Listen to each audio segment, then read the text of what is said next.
দেখতে পাচ্ছেন কৃষক রাকিব বিলের নতুন পানিতে পাটের আঁশ ছড়ানোয় ব্যস্ত সময় পার করছে।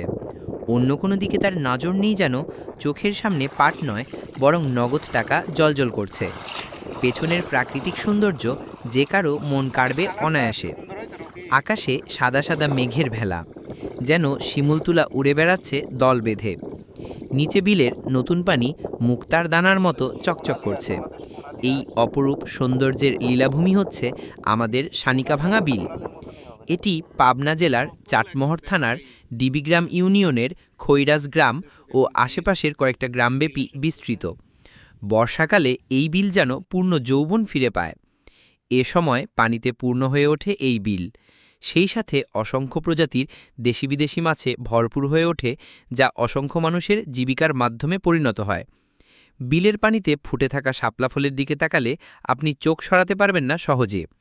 শীতকালে অসংখ্য অতিথি পাখির আগমন ঘটে এই বিলের, পর্যাপ্ত খাবার আর অভয়ারণ্যের কারণে। যখন বিলের পানি সম্পূর্ণ শুকিয়ে যায়, তখন পলিমাটিতে ধান ও বিভিন্ন চৈতালি ফসলে ভরে ওঠে এই সানিকাভাঙা বিল। যতদূর চোখ যায় আপনি দেখতে পাবেন সরিষা ফুলের হলুদাভা, যা যে কারো মন ভালো করার জন্য যথেষ্ট। আপনি চাইলেই সময় করে ঘুরে যেতে পারেন এই অপরূপ সৌন্দর্যের লীলাভূমি সানিকাভাঙা বিলে। এমন দেশটি কোথাও খুঁজে পাবে না কো তুমি, সকল দেশের রানী সেজে আমার জন্মভূমি, সে যে